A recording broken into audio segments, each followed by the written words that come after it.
योम तशक्कुर बिल्कुलु मल्हाइणु खपे ऐं सभु कुझु ख़ुशियूं सभु शयूं, पर हिकिड़ो योम यकजहती बि मल्हाइणु खपे त जेके बि इनसाइड जेके मुख़्तलिफ़ फोर्सिस आहिनि जिन्हनि खे ग़लति आहिनि, सही आहिनि, विचथर आहिनि, पर ग्रीवेंसिस आहिनि, नाराज़गियूं आहिनि, शिकवा आहिनि। कॾहिं कॾहिं थींदो आहे त जेके नाराज़गी हूंदी आहे उन मां 100% सही न हूंदी आहे, 50% सही हूंदी आहे, बहरहाल नाराज़गियूं आहिनि। त पोइ रियासत खे जीअं अगरि हू एतिज़ाज़ अहसन जी जेका पोइट्री हुई त रियासत हो मां के जैसी, त मां त जेका पंहिंजे ॿारनि जी नाराज़गियूं पोइ आख़िर में हुननि खे आगोश में वठंदी आहे ऐं मामलात ॿारनि सां सेटल कंदी आहे। त हिते बि जेके बि धुरियूं माण्हू फ़र्द अगरि हुननि जा के रिज़र्वेशन्स आहिनि, नाराज़गियूं आहिनि, त हुननि खे हाणे सेटल करणु खपे। उन में सिर्फ़ु माण्हुनि जे ज़हन में सिर्फ़ु PTI जो बानी अची वञे थो या PTI अचे थी। आउं चाहियां थो त बलोच लीडर्स महारंग बलोच सां बि छो नथो हिन खे रिकनसाइल करे वठिजे शयुनि खे, KP जा जेके माण्हू नाराज़ आहिनि हुन सां छो नथो करे सघिजे, ऐं सो ऑन सॼे मुल्क में ख़ुदि वी डिज़र्व, पाकिस्तान जा माण्हू इहो मतिलबु हुननि जो हक़ थो पुॼे त हुननि खे का गवर्नेंस बहितर करे ॾिजे।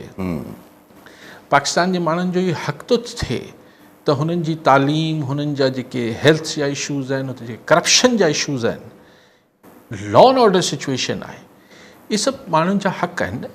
त जॾहिं असीं हिकिड़ी नेशनलिस्टिक की भई हिकिड़ी हुन में हुजूं था, हिकिड़े फेज़ में हुजूं था, त पोइ असांखे वाक़ई में नेशनलिस्ट थियणु खपे न। नेशनलिस्ट अगरि पाकिस्तानी नेशनलिज़म जी ॻाल्हि थिए पई, ठीकु आहे, असां हिकिड़े फॉरेन दुश्मन जे यानी पॾेही दुश्मन जे साम्हूं बिल्कुलु हिकिड़ो सीसा पिलाई दीवार वांगुरु बीठासीं ऐं सभिनी जेको आहे पंहिंजा इख़्तिलाफ़ दूर करे, त मतिलबु इहो थियो त इख़्तिलाफ़ को ज़ाती न आहिनि, तॾहिं त गॾु सभु बीठा न माण्हू, सभु धुरियूं बीठियूं।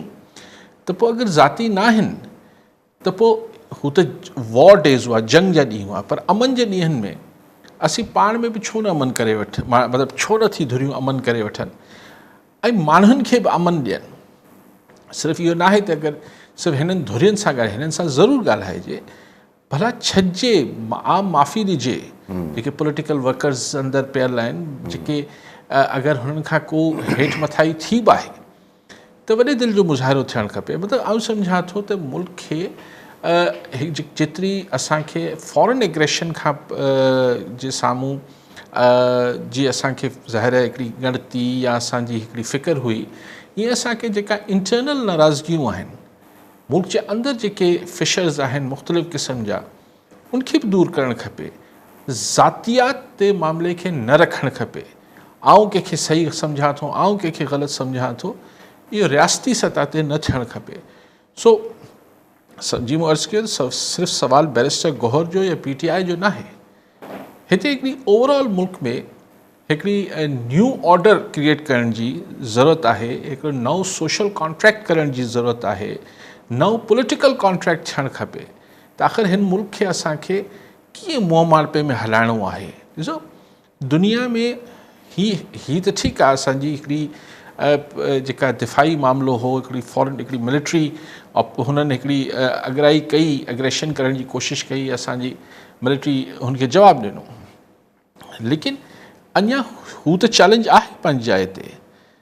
पर असांखे हिन में जेको असांखे हिकिड़ी पॉज़िटिव असांजी लाइ सूरत हाल पैदा थी आहे, असांजे जेके ऑपरेशनल महारत चऊं, असांजो जेको बि असां उन्हनि खे जवाबु ॾिनो, इंटरनेशनली हिकिड़ो नैरेटिव चऊं, हिकिड़ो स्टैंडर्ड चऊं, हिकिड़ो बहितर असांजी सूरत हाल ठही आहे। इंटरनेशनली बि असांजो परसेप्शन बहितर थियो आहे त भई असीं प्रोफेशनल महारत बि रखूं था, पर असीं रिस्ट्रेन बि कयूं था, असीं हिकिड़ी ज़िम्मेवार मुल्क आहियूं।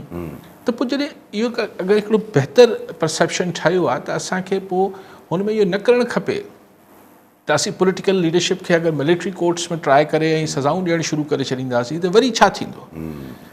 पोइ उहो बहानो ख़तमु, पोइ इहो जवाज़ ठही वेंदो यूरोपियन यूनियन लाइ या अमेरिका लाइ या ॿियनि लाइ। सो आई थिंक ऐं उनजो सबबु छा आहे? ज़ाहिर सबबु जेको हासिल कुझु न आहे, हासिल त कुझु कोन थियणो आहे। जी हा।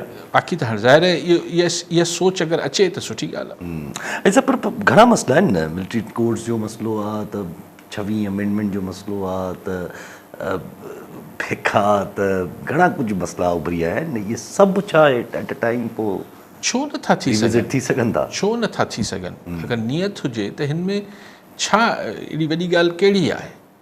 ॾिसो असां ॾिठो वक़्त सां त पेका ठहियो छा जे लाइ ठहियो? सोशल मीडिया खे कंट्रोल करण लाइ न। असां कन्वेंशनल मीडिया त उहो ई कंट्रोल में आहे, त बाक़ी रहिजी वियो सोशल मीडिया। त सोशल मीडिया में अचानक परेशानी छो थी? उहो थी PTI जे करे। अगरि PTI सां मसइलो हल करे वठनि त पोइ पेका ठाहिण जी ज़रूरत कहिड़ी हुई? अच्छा, साॻी रीति इन ई सोशल मीडिया ते ही जेको इंडिया सां मामलात थिया त इन ई सोशल मीडिया जो वरी फ़ाइदो बि थियो।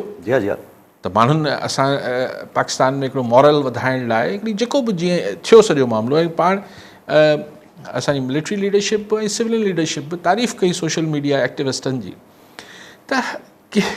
त मुंहिंजी गुज़ारिश में कई त पोइ पेका जो कहिड़ो कमु रहिजी वञे। साॻी रीति अगरि जुडिशरी मां को ग़लति फ़ैसिला न वठणा आहिनि त तव्हांखे 26 आईनी तरमीम जी कहिड़ी ज़रूरत आहे? सवाल इहो न आहे त मिलिट्री कोर्ट में सिर्फ़ु इमरान ख़ान खे जो ट्रायल हलंदो या सज़ा थींदी न थींदी, हीअ त हिकिड़ो वॾी ॻाल्हि थी वेंदी, इंटरनेशनली वॾी ॻाल्हि थी वेंदी।